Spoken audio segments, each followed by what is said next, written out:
What is up, everybody? Thank you all so much for tuning into this live stream segment of Mikasa Tsukasa. Today, we are going to talk about this unaddressed racism within the progressive movement that has been a topic of conversation on Twitter a lot more lately. And with some of these recent videos that I've been sent, it's clearly a problem that needs to be discussed. Let's talk about it. Thanks for tuning in.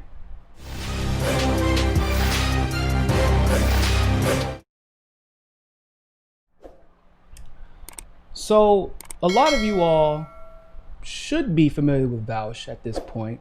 He is a political commentator that hit YouTube around 2019 and has miraculously managed to obtain about 200,000 subscribers, at least on YouTube, and I believe a couple of hundred on Twitter. When I say out of nowhere, I mean literally out of nowhere. No one knows who he is. No one knows where he came from.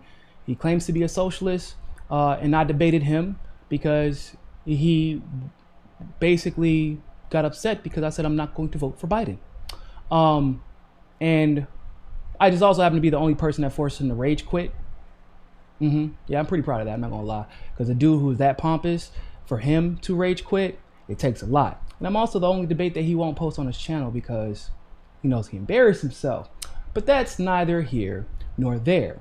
During that debate, however, Vaush tried a number of tactics to get me riled up and upset, which I'm not all that unaccustomed to because that's something that I deal with often. And it's just a debate thing.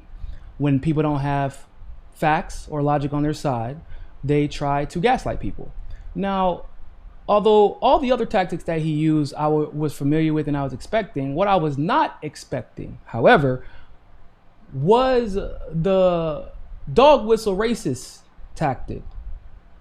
Because he said I was being rude, and trust me, I wasn't. And for those of you who have been on my, you've been here long enough, you know what me being rude sounds like. And he, at that point, wasn't a victim of that. And when I said, Vaush, trust me, I'm not, this isn't rude. It's not even close. He said, oh, whoa, bro. So you're gonna are you an e-gangster or something? And that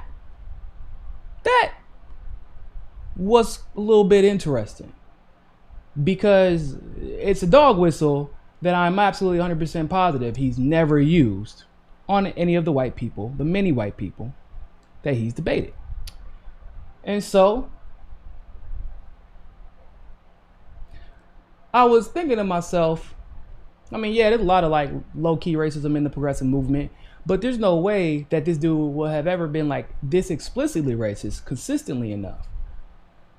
Because he would, the progressive movement cares about people of color. They care about black people. They would never elevate somebody as toxic as Vaush, and they would never, ever let someone slide if he had been explicitly racist, right? Unfortunately, if you believe that, then we're not involved in the same progressive movement, because what I'm about to show you all, I had to watch about 15 times before I just was like, there's no way. I just couldn't believe it. Couldn't believe it. So we're going to check that out right now.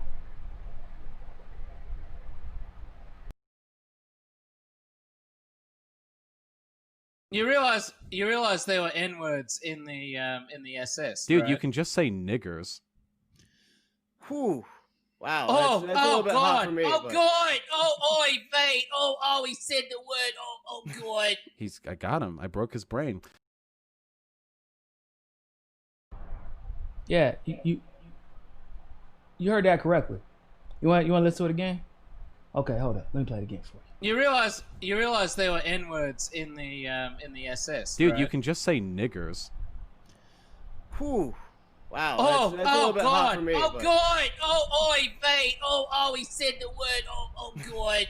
I got him. I broke his brain.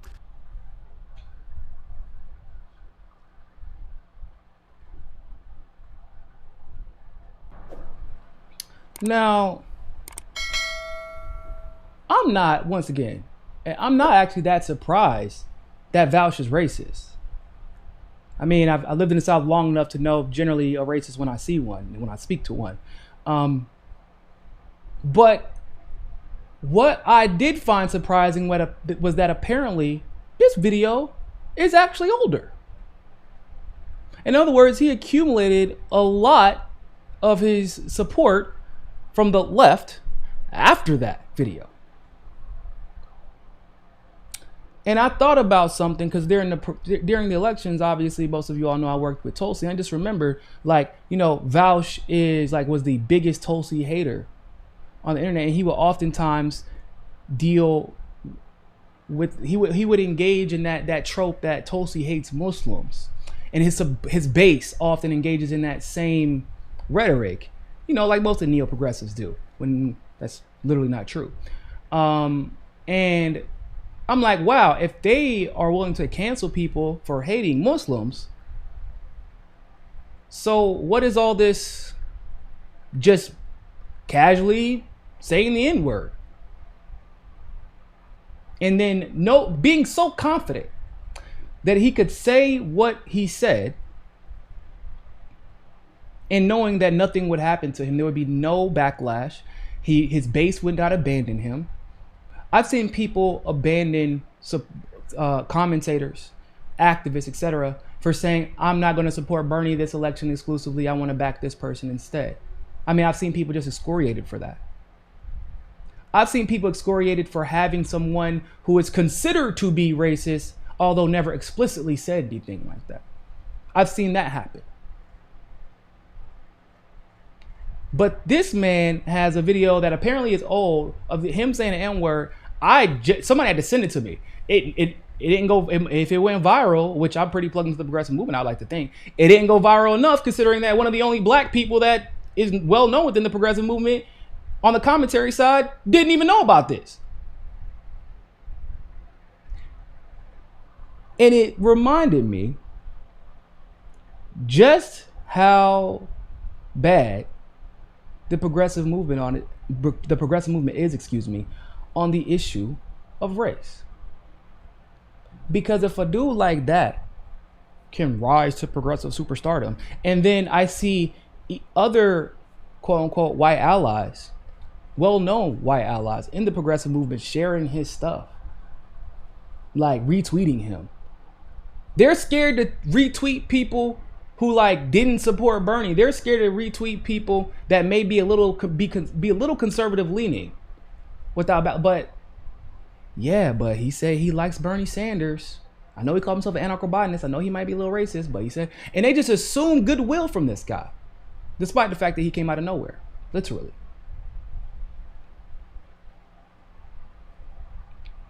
And I'm like, well, is this a pattern that we're seeing in the movement? Because that's something that, you know, behind closed doors, a lot of the people of color and black people within this movement have actually been discussing a lot lately.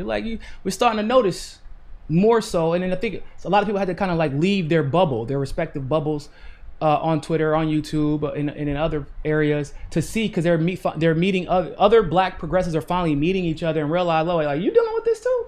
That's crazy because I'm dealing with this too. You dealing with this too? Yo, that's crazy because I am too. And that's how we come across this.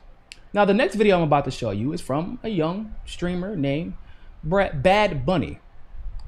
And in case there's any ambiguity in why or how Vaush was using that one, so maybe you're just like, oh, well, he wasn't using it like that. First of all, bro, using the hard ER, you knew what you were saying.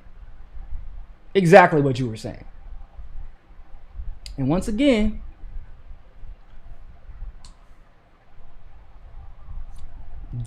there's no viral videos of like this dude should have been like, by progressive movement standards, I've seen them cancel people for less. I've seen that people try to cancel others for saying that Joe Rogan should be able to platform whoever the hell he wants to. And the dude just drops the N-bomb casually, and it's like not a topic of discussion on a regular basis every single day he's brought up. That's weird. So I said, let's see what else we can find in this Twitch streamer world from these quote unquote socialists and quote unquote communists that are really not socialists and really not communists in any sense of the word. And I came across a video of this woman named Bad Bunny. Well, let's hear what she got to say.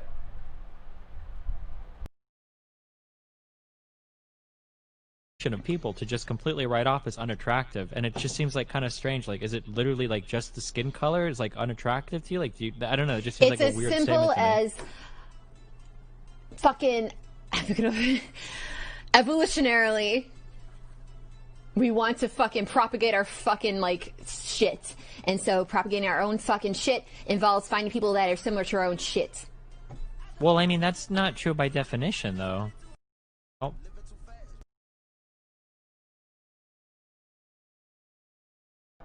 So, am I crazy? Like, did I misinterpret that?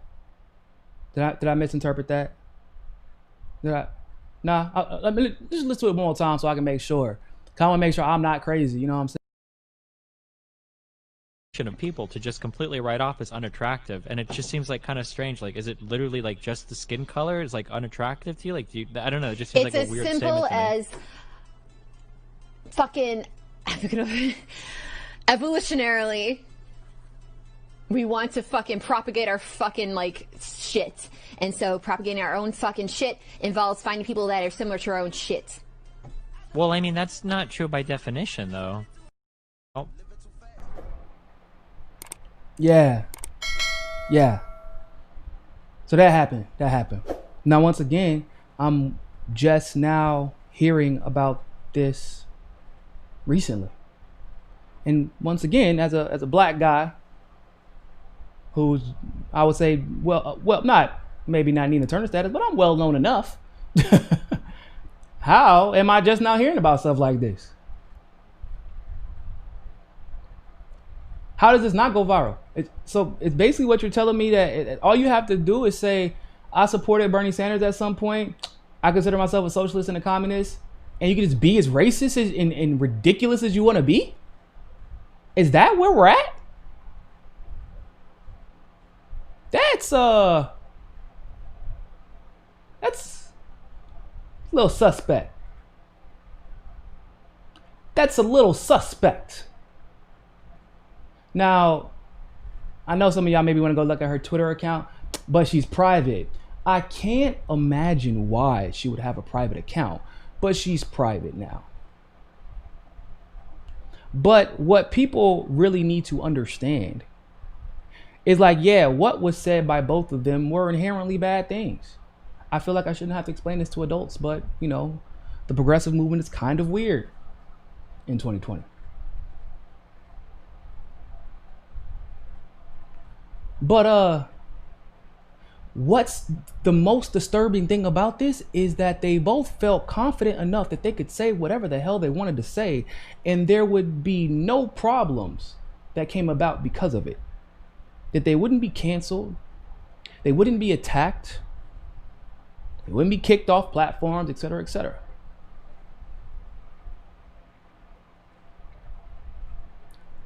It's not by accident. It's because they understand to one degree or another that a lot of their base, although they call themselves communists or socialists, are also kind of racist. I don't know why people have this idea that if you call yourselves a socialist or a democratic socialist or whatever you call yourselves nowadays, that all of a sudden that person isn't racist because they want health care.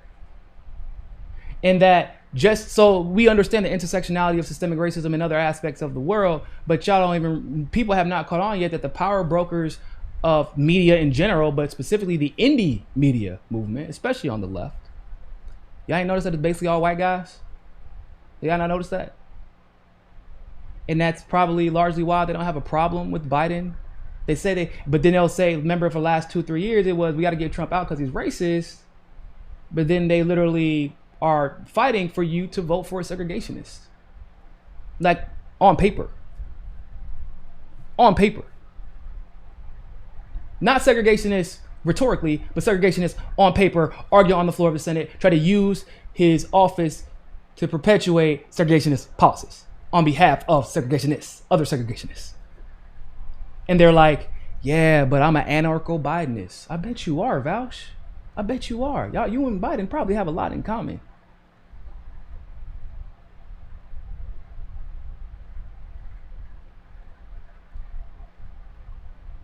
a lot of my fellow black independent journalists and, popular black progressive friends, they'll tell you stories about the condescension. They'll tell you stories about how they've been frozen out of conversations.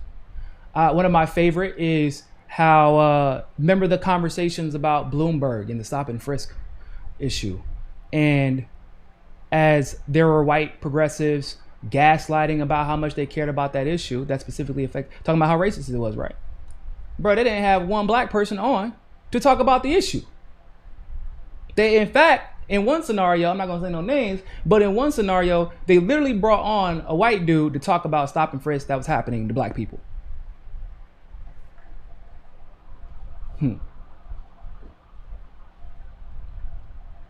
Interesting.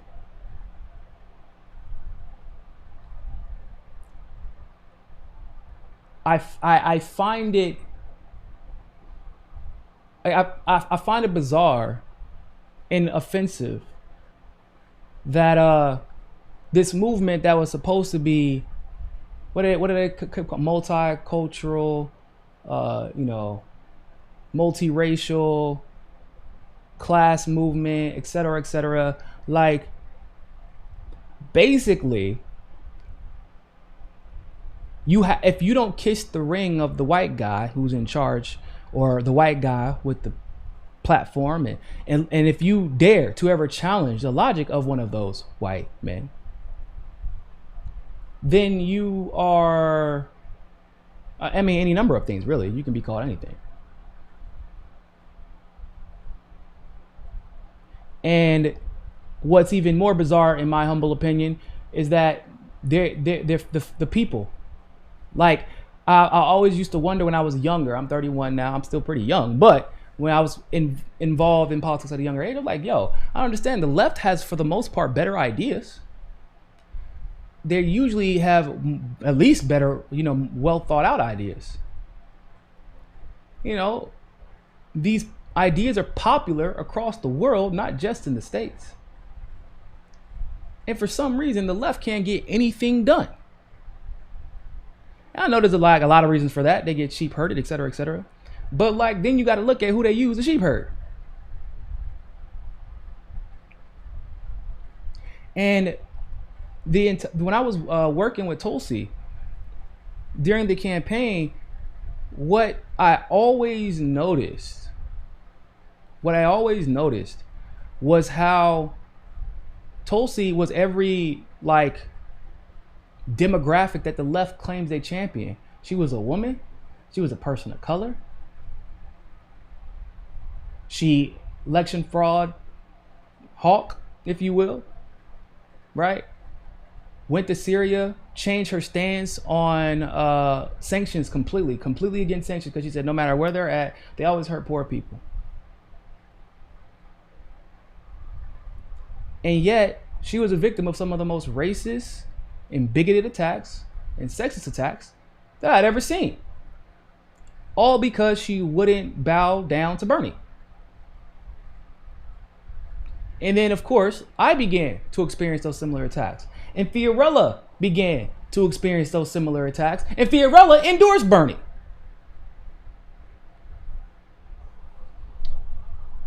And then I saw who was being elevated. And I'm like, well, what's the difference between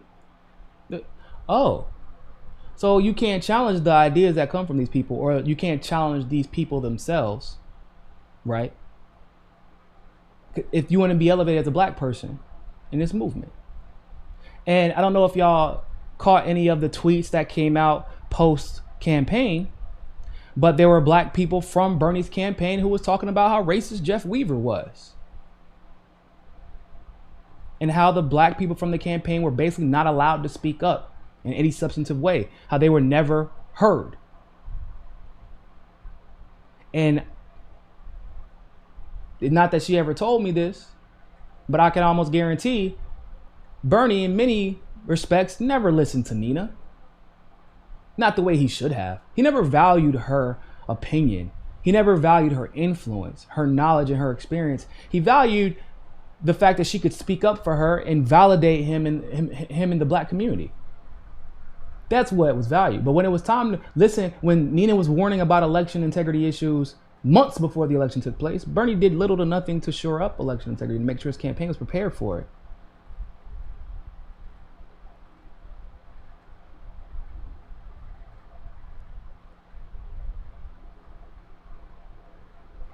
And you look at just how black progressives are just talked to. I mean, even let's say talk about like the times that I've debated people. I've debated a lot of people, and people who disagree with me, which I like, it's politics, right? People disagree with you. Usually, if it's two white guys, they're disagreeing or agreeing on the merits. Every now and then somebody would sprinkle in and that, or like, excuse me, when there's two white guys, they're in the comment sections, there are disagreements or agreements on the merits of the arguments. And every now and then you would see, you know, some ad hominem attacks sprinkled in there every now and then, but it's not as often as you would think. But if I'm debating somebody, and I can almost guarantee in almost every situation, I'm probably the best person in the debate because I've actually just have a history of debate. Like I did it my entire young adult life and adult life, literally up until after college. So it's not like I don't have any experience, but nobody ever actually has an issue with the merits of my argument. They say things like, he's stupid. He's dumb. He's incoherent. Basically all ad hominem attacks, strictly attacking my intelligence. And I look, I'm like, huh, that's weird. Even my base, who like might hate somebody that I debated, they never really use those type of attacks. They call them maybe neoliberal, neo-progressive, like all politically centered attacks. And and then what's even funnier is you all know that on this network we got Convo Couch, right? Convo Couch is made up of Fiorella, Johnny, who's her little brother, they're both Peruvian, and then Pasta. Pasta, we can say we all do a show together. Pasta can say the same thing that myself, Fiorella, and Johnny all say. And the only ones who get maliciously attacked are me and Fiorella. Nobody cares, nobody cares if Pasta says. They're like, oh man, I disagree with Pasta, but hey, I like that guy. And he knows it. Y'all don't even know. Y'all know we gotta send Pasta on white guy missions. So like if we needed to interview, so I don't know if y'all ever saw that Pete Buttigieg thing where Pasta basically ran up on Pete Buttigieg in New Hampshire in the press room, and we had him do it because we knew that he wouldn't be stopped. And we were right. He goes up and is asking Pete Buttigieg to pardon Assange. The security guard puts his hands on Pasta to carry him out, which in a press room, he's asking a question, and they try to carry him out. And somehow that turns into Pasta actually getting mad at the security guard and demanding to see the security guard supervisor, and the security guard go get the supervisor, and the supervisor apologizes to Pasta. And we're like, yo, what? No way. Like knowing that if that was like me, for example, I might be on my ass arrested with my handcuffs behind my back. But it's just funny because like I said, Pasta never comes under any of the specific types of ad hominem attacks that Fiorella or myself would come under. And Bernie would never come under the specific ad hominem attacks that Tulsi or even Nina gets. They say that Bernie is sexist or something like that, like, which is mostly a fucking, this is like a neoliberal lie started by Hillary. But with Nina, what did even Johnson call her and Bree? What did he call her? Oh man, misfit black woman is what he called her. Because basically Nina does not align herself with the Democratic plantation, nor does she align herself with Republicans. She's her own woman. and she gets specifically attacked for being a black woman who will not fall in line. Like, that is the specific line of attack.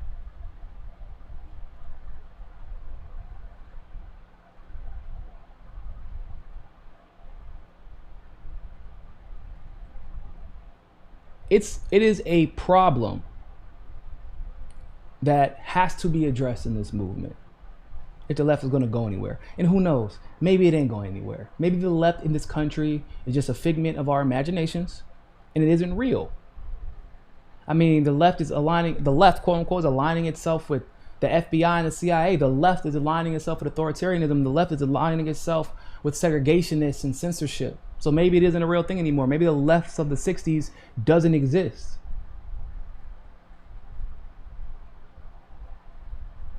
But I refuse to believe that there isn't a clear bias. And that's putting it lightly. There's a clear bias on how progressives conduct themselves. And there is a clear suppression of black and brown voices who decide to think for themselves.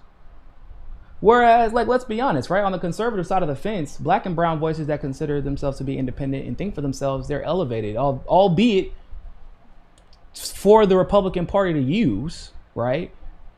But, like, at least they're smart enough to use people like Candace Owens. Yeah, Candace is kind of an idiot. Definitely self-serving. But they use her and elevate her because they're like, man, and some people would genuinely believe that Candace is like a brilliant person. It's the weirdest thing in the world. Because like they pick and choose what to air from her, of course, but like the Republicans were smart enough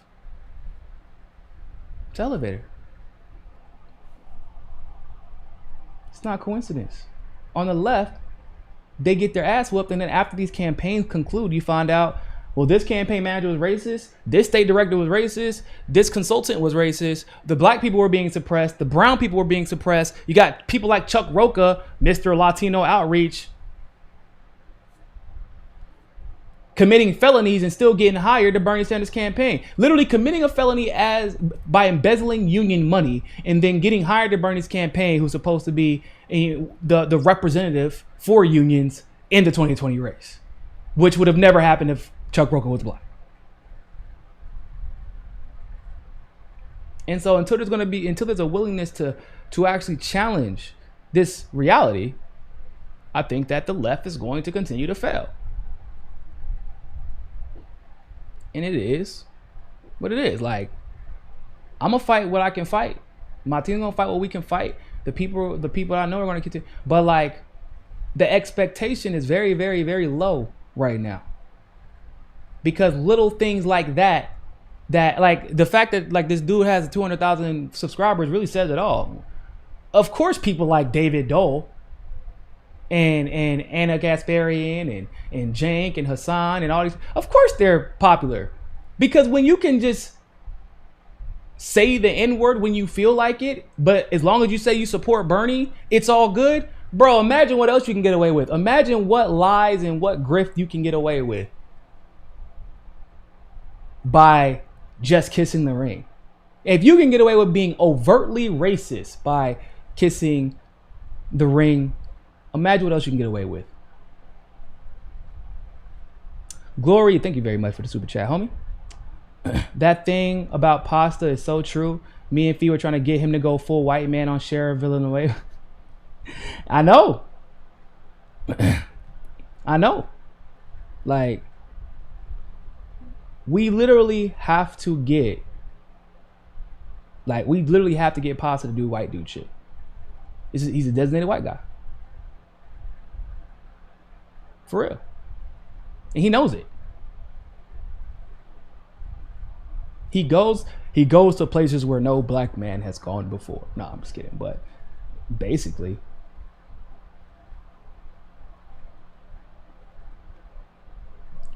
so we'll see. We'll see how the movement handles itself going forward.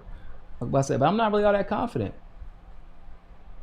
And by the way, I do think that there is, of course, like because of the powers that be, also basically contracting themselves with entities like TYT, and then people like Vaush tapping into the algorithm that TYT benefits from. Like, all of that stuff plays a factor. Now, because on other platforms, like to be real, like Rockfin, for example, our shows are the #1 shows. Like, if you would have told me 3-4 years ago that there's a platform where the best like the most popular political show on the platform is a black guy, I'd be like, you're full of shit. That never happens. But that's how it is on Rockfin. And another platform that we belong to, same thing. Another platform that we're transitioning to right now, it's already looking like it's about to be the same thing. So, and then I don't know if y'all know, but YouTube is getting sued for racism right now because like being black just in your videos, bro, like you'll get suppressed. For real. Like, this is the thing. They're getting sued for right now. So, Xavier Foster, thank you very much for the super chat. Much of the left is manipulated by corporations, industry, celebrities, and establishment politicians. Ask BLM about Russiagate. Things change. Well, yeah, you know, BLM, the 501c4, raises money for the segregationist candidate. Not BLM, the movement, but BLM, the nonprofit organization. Raise money for a segregationist candidate, bro.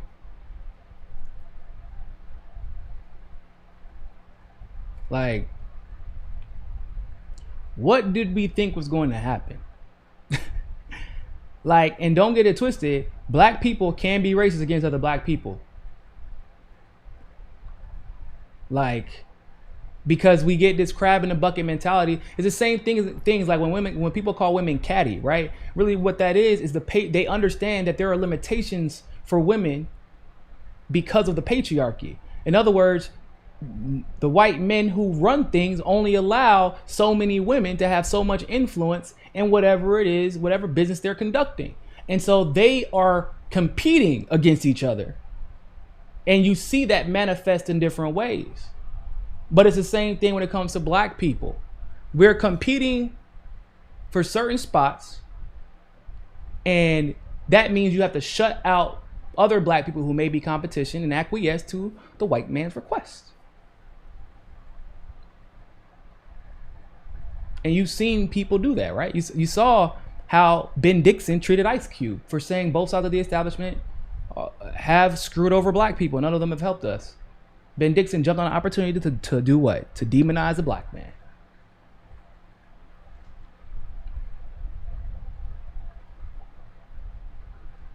It's not a coincidence. Ben Dixon has worked very hard to shut out most black men. Have you all not noticed this? And if he wasn't, if he didn't need a couple of the black women who are really popular, he probably would shut them out too. But he needs them for now.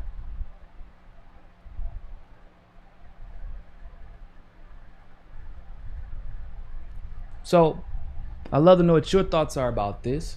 Please like this video, share this video, make sure that you subscribe. But always remember, ladies and gentlemen, more than anything else. Oh, by the way, if you are on Rockfin, don't forget we have our Rockfin Premium show tomorrow. You can scan this barcode and endorse our Rockfin page, and you can see all that. We're going to be talking about the Jimmy and Anna thing. And by the way, I got some insider info on the Jimmy and Anna situation in case you want to watch that show tomorrow. We're going to be talking about all that, the censorship that came from that. And more stuff, Hunter Biden stuff, all that good stuff. So make sure if you want to watch the Rockfin Premium show, scan that barcode right there. And of course, if you want to donate to the show and help support the show, you can donate to Patreon or Cash App. Other than that, ladies and gentlemen, always remember, more than anything else, find your balance. Peace.